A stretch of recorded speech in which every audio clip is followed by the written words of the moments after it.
Morning વિદ્યાર્થી મિત્રો, હવે આપણું લેક્ચર નંબર 7 એ આપણે એક્ઝામ્પલ 7a અને 7b ની અંદર સમાવીશું. પહેલા 7a આપણે અહીંયા આગળ ગણીશું, પછી b ની અંદર મધ્યસ્થ અને કાલ્પનિર્દેશનની વિષમતા આપણે ગણતરી કરીશું. અહીંયા થોડી દાખલા રીત લાંબી છે એટલા માટે પહેલા જુઓ, જ્યારે વર્ગ લંબાઈ असमान હોય ત્યારે, જ્યારે વર્ગ લંબાઈ કેવી અસમાન હોય ત્યારે, અસમાનની વાત કરીએ તો અહીંયા જો 0 થી 10 તો 10 મળે આપણને, 0 થી 18 એટલે 8 વર્ગ લંબાઈ મળી, પછી 18 થી 28 એટલે પાછી 10 મળી, 28 થી 50 એટલે પછી આ 22 મળશે, અને 50 થી 80 એટલે 30 મળશે. એટલે આ તમે જુઓ તો દરેકની વર્ગ લંબાઈ એક અલગ અલગ જોવા મળે છે. જ્યારે વર્ગ લંબાઈ અસમાન હોય તો લાસ્ટ ટાઈમ ની અંદર લેક્ચર નંબર 6 એમાં જે આપણે ગણતરી કરી હતી સેમ પોઝિશન એવી જ ગણતરી આપણે અહીંયા કરવાની છે. આના પછી આપણે રીત બદલીશું એટલે બાવલીની રીત આવશે. એટલે ધ્યાન આપજો, આ કાલ્પનિર્દેશનનો છેલ્લું લેક્ચર છે, એના પછી આપણે બાવલીની રીત પ્રમાણે જઈશું લેક્ચર નંબર 8 માં. અહીંયા જોઈએ તો વર્ગ, आवृत्ति, मध्य किंमत d, x - a f square અને આવૃત્તિ એટલે CR. અહીંયા જે આપણે તો 1 0 થી 10 10 18 28 50 50 થી 80 અહીંયા હશે કુલ. હવે આવૃત્તિની વાત કરીએ, આવૃત્તિમાં 2 6 13 15 14. અહીંયા કુલ ઉપર આંકડા છે આપણે 50, એટલે અહીંયા આપણે n બરાબર 50 લખીશું. ચલો દરેકની મધ્ય કિંમત આપણે નક્કી કરીએ તો પહેલા 0 થી 10 એટલે 0 + 10 એટલે 10 ભાગ્યા 2 એટલે 5 આવશે. ચલો 10 + 18 એટલે 28 એના ભાગ્યા 2 કરીએ એટલે 14 મળશે આપણને. અહીંયા 18 + 28 અહીંયા આપણને 46 મળશે. 46 ભાગ્યા આપણે 2 કરીએ એટલે અહીંયા 23 મળશે. ચલો એ જ રીતે 28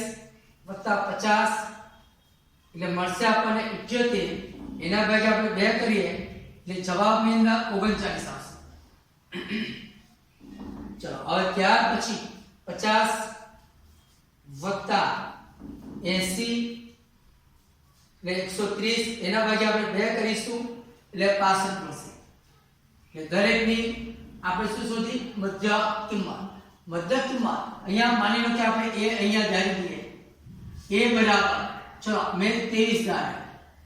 કેટલા મળ્યા મને 23. a બરાબર હું 23 ધારું છું તો 23 અહીંયા ધાર્યા પછી ચલો 23 માંથી આપણે 5 કાઢી નાખીએ, 23 - 5 એટલે આપણને જવાબ મળશે -18.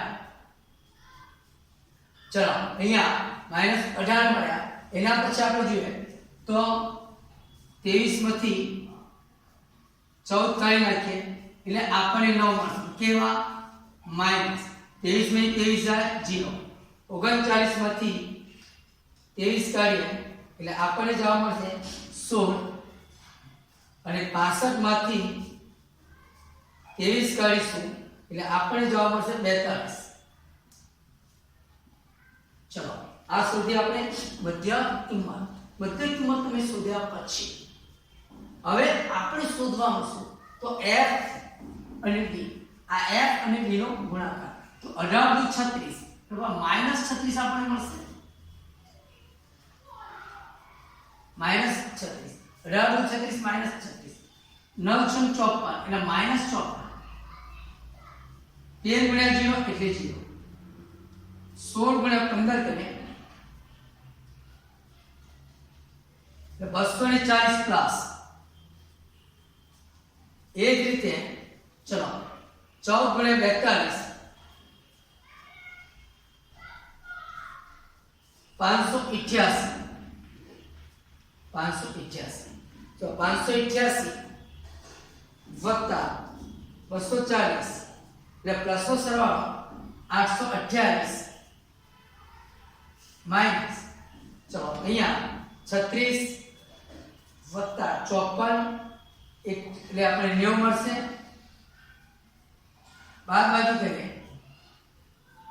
એ તો કોલમ મોટું બનાવી 828 માંથી 828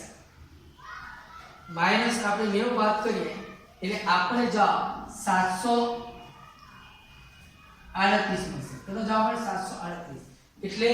એફડી આપણને 738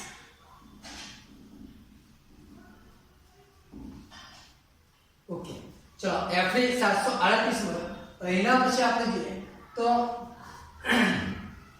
એફડી સ્ક્વેર એફડી ગુણ્યા ડી આ બંનેનો ગુણાકાર FD square D FD into D તો 36 ગુણ્યા 18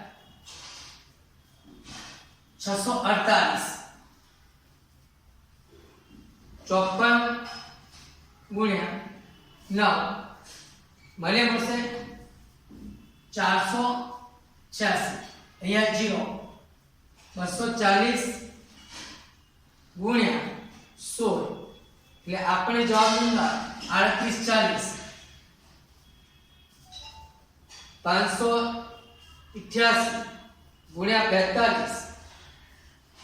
જવાબ મળશે 24696 એનો સરવાળો કરીએ ચલો 24696 વત્તા 3840 વત્તા 486 વત્તા 648 એટલે અહીંયા 29670 ને 29670 મળશે ચલો 29670 અહીંયા મળ્યા અહીંયા ટોટલ એમ થયું બરાબર આગળ હવે CF તો અહીંયા પહેલા 2 આવશે 2 માં 6 મેળવે 8 આવશે 8 વત્તા 13 23 આવશે સોરી 21 વત્તા 15 36 વત્તા 14 એટલે 50 મળશે આપણને અહીંયા આપણી એક ગણતરી અહીંયા પૂરી થઈ હવે આપણે શોધીશું ચલો અહીંયા જો દરેકની વર્ગ લંબાઈ કેવી આપી અલગ અલગ વર્ગ લંબાઈ આપેલી હોય તેવા સંજોગોની અંદર તમારે આ રીતે પહેલા ગણતરી કરી લેવાની હવે મધ્યકની ગણતરી કરીએ મધ્યક બરાબર x બાર બરાબર sigma a plus sigma f3 એના છેદમાં n અહીંયા જે આપણે અહીંયા c લખાશે નહીં કારણ કે દરેકની વર્ગ લંબાઈ કેવી છે અલગ અલગ દરેકની વર્ગ લંબાઈ અલગ અલગ હોય તો અહીંયા c લખાય નહીં ધ્યાન આપજો એની વેલ્યુએશન અહીંયા a બરાબર આપણે કેટલા ધાર્યા તો અહીંયા a બરાબર 23 ધાર્યા તો 23 વત્તા સિગ્મા f3 738 એડ 50 તો 23 વત્તા ચલો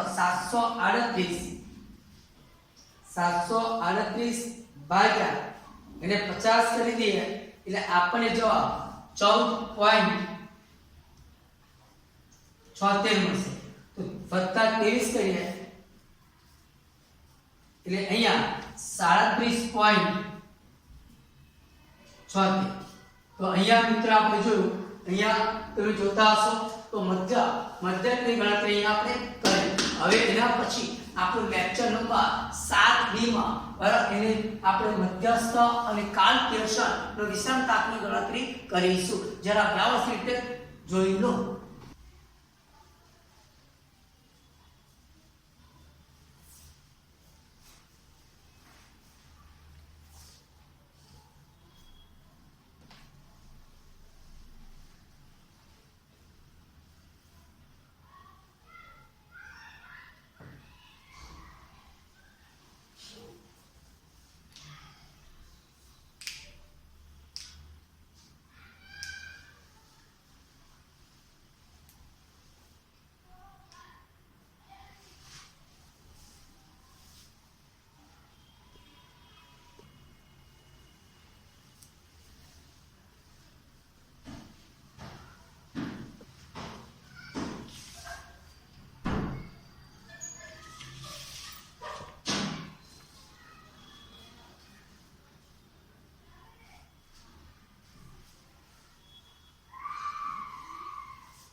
ચલો અહીંયા મિત્રો આપણે લેક્ચર નંબર 7 બી કમ્બાઈન લઈએ છે બરાબર પછી આખો દાખલો તમને સમજાવી દઉં છું ચલો 7 બી એટલે લેક્ચર 7 એ બી ગણવાનો તમારે બરાબર ચલો અહીંયા જે હવે ગણતરી કરવાની છે મધ્યસ્થની ગણતરી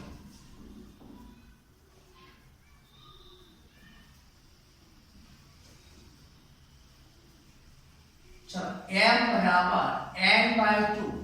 હવે n આપણી પાસે કેટલો છે જો દાખલા n આપણી પાસે 50 છે તો 50 ભાગ્યા 2 એટલે આપણને મળશે 25 ચલો હવે જો 25 એ સંચય આવૃત્તિ એટલે કે CF 25 એ સંચય આવૃત્તિ એટલે CF માં કઈ આગળ સમયલા તો તમે નક્કી કરજો અહીંયા 2 8 21 36 50 તો અહીંયા 36 માં સમાયેલા છે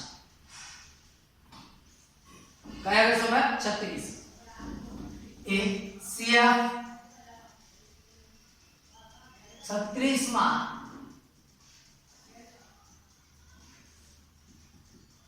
સમાયેલા છે અને તેની સામેનો વર્ગ ચલો તેની સામેનો વર્ગ જો 28 થી 50 છે તેની સામેનો વર્ગ 28 થી 50 28 થી 50 માટે n બરાબર ચલો અહીંયા એની અધર સીમા એટલે કે લઘુત્તમ વેલ્યુએશન એની અધર સીમા કેટલી 28 એટલે n બરાબર 28 અચ્છા અહીંયા તમે જુઓ તો આ બંને વચ્ચેનું વર્ગ લંબાઈ તો 28 માંથી 50 માંથી તમે 28 કાઢી નાખો 50 ઓછા 28 એટલે આપણને વેલ્યુ શું મળશે c બરાબર 22 ચલો અહીંયા c બરાબર કેટલા મળ્યા 22 મળ્યા હવે cf જોઈએ cf એની ઉપર જે વર્ગ નક્કી કરો 28 થી 50 એ વર્ગ નક્કી કરો તો આ વર્ગ એની અહીંયા 36 છે એની ઉપર વાળી વર્ગની રકમ લેવાની એટલે અહીંયા 21 આવશે cf બરાબર 21 f બરાબર જે વર્ગ નક્કી કરવામાં આવે તે જે વર્ગ નક્કી કરવામાં આવે તેની આવૃત્તિ અહીંયા કેટલી મળશે આપણને 15 તો f બરાબર 15 અહીંયા સૂત્ર એપ્લાય કરીએ કે n/2 આપણને કેટલો મળે તો n/2 આપણને પાસે 25 છે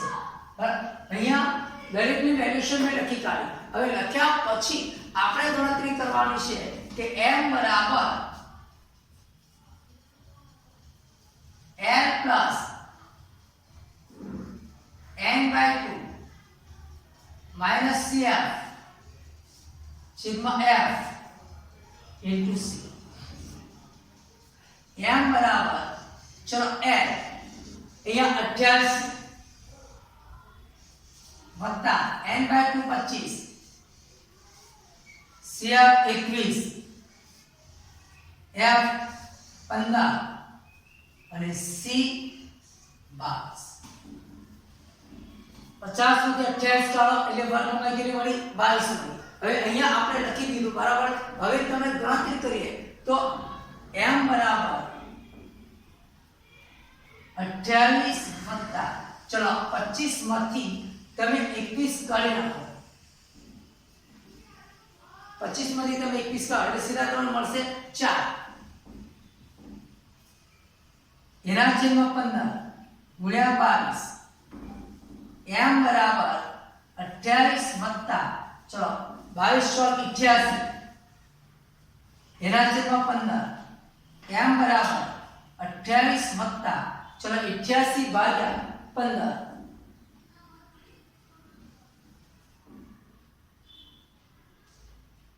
88 ભાગ્યા તમે 15 કરીશો એટલે આપણને જવાબમાં ચલો 5.86 પાછળ 6 6 6 એટલે 5.87 કરીશું 5.87 m બરાબર 28 વત્તા 5.87 એટલે અહીંયા જવાબના ભાગ રૂપે આપણને 33.87 87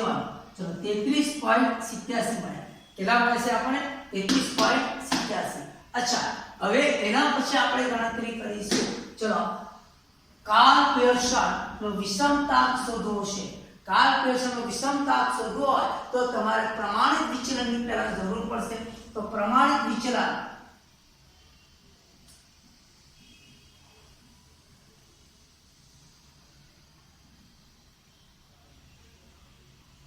એટલે s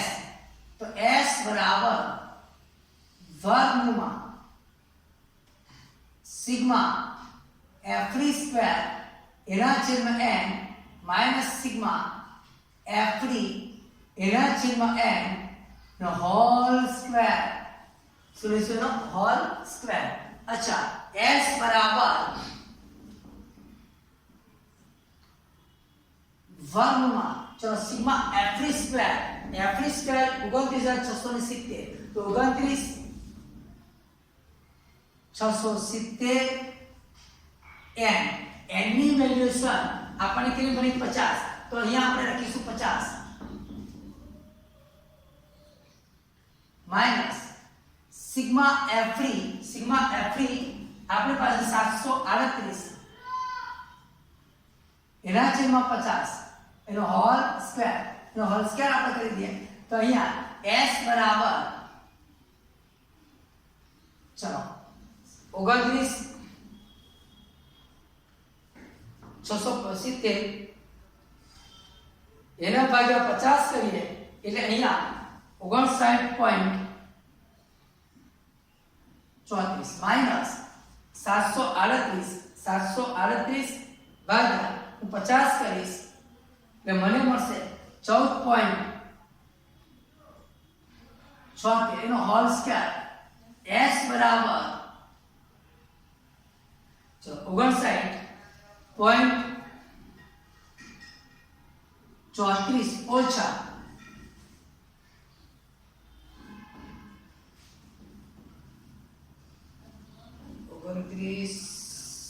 670 भाग्या 50 300 593.4 593.4 આવશે ચલો 14.76 ગુણ્યા 14.76 ગુણ્યા 14.76 એટલે અહીંયા આપણને વર્ગ મળશે 217.85 76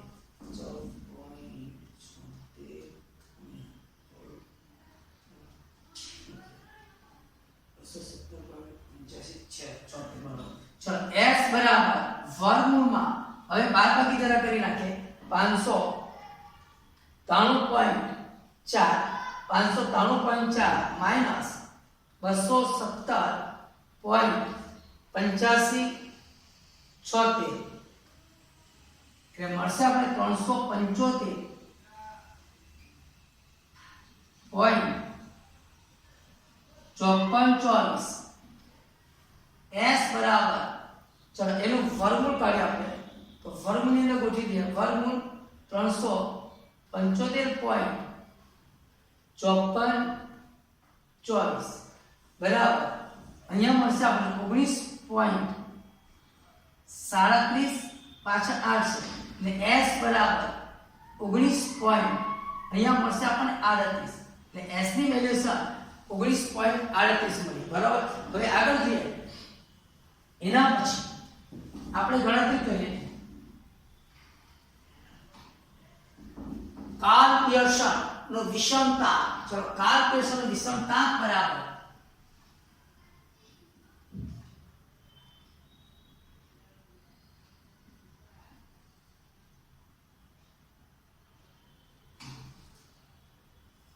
જે બરાબર અહીંયા 3 x બાર માઈનસ m અપન s 3 x બાર ની વેલ્યુ 37.76 76 માઈનસ m ની વેલ્યુ છે 33.87, s ની વેલ્યુ છે 19.38. ચલો બાદબાકી કરીએ. અહીંયા 3 37.76 ઓછા 33.87 3.89 છેદમાં 19.38 માટે j ઇઝ ઇક્વલ ટુ ચલો 3.89 ગુણ્યા હું અહીંયા કરીશ 3 એટલે મને જવાબના ભાગરૂપે 11.67 છેદમાં 19.38 જે બરાબર ચલો એને 19.38 વડે હું ભાગાકાર કરીશ ભાગ્યા 19.38 એટલે અહીંયા 0.60 એટલે આપણો જવાબ છે ઇઝ ઇક્વલ ટુ 0.60 મળશે. તો મિત્રો અહીંયા જો તમે પહેલામાં પેલો આ એક્ઝામ્પલ આપેલો હોય તો સૌપ્રથમ વાંચવાનું. વર્ગ લંબાઈ નક્કી કરો. વર્ગ લંબાઈ અસમાન છે. અસમાન વર્ગ લંબાઈ હોય તો આ રીતે વર્ગ આવૃત્તિ મધ્ય કિંમત b f સ્ક્વેર સંચય આવૃત્તિ એટલે આપણે મધ્યસ્થ રીતે ગણતરી કરવાની. તો દરેકની મધ્ય કિંમત અલગ અલગ છે એટલે અહીંયા આપણે 0 લખી -1 -2 -3 ના લખી શકાય કારણ કે દરેકની મધ્ય કિંમત કેવી છે અલગ અલગ છે. અલગ અલગ છે f ની શોધો f સ્ક્વેર શોધો cf શોધો. ત્યાર પછી મધ્યકની ગણતરી કરો. સૂત્ર મૂકી દો. અહીંયા c લખાય નહીં કારણ કે x બાર બરાબર a + c માં f છે ને n ઇન્ટુ આપણે c લખીએ તો c ક્યારે લખાય કારણ કે જ્યારે વર્ગ લંબાઈ એક સમાન હોય ત્યારે વર્ગ લંબાઈ એક સમાન નથી એટલે c લખાય નહીં. એટલે x બાર આપણને કેટલો મળે 37.34. એ જ રીતે અહીંયા મધ્યસ્થની ગણતરી કરો એટલે 33.87 મળશે. અચ્છા ત્યાર પછી તમે પ્રમાણિત વિચલનની ગણતરી કરો એટલે પ્રમાણિત વિચલન આપણને કેટલું મળ્યું 19.38 અને છેલ્લે કાલ પેયર્સનનો વિષમતાંક છે બરાબર 3x બાર - m/s સૂત્ર એપ્લાય કરો એટલે જેની વેલ્યુ આપણે 0.60 મળશે. અહીંયા મિત્રો આ કોઈ એક્ઝામ્પલ આપણે ક્લિયર કર્યો છે. હવે તમે જુઓ 7a અને 7b બંને કમ્બાઈન કરવાના છે એટલે એક આખો એક્ઝામ્પલ આપણો ક્લિયર થઈ જશે. અચ્છા એના પછીના લેક્ચરમાં આપણે 8મા લેક્ચરની અંદર મળીશું અને એમાં બાઉલીની રીત એટલે રીત બદલાશે. Okay C you on next lecture ફરી મળીશું.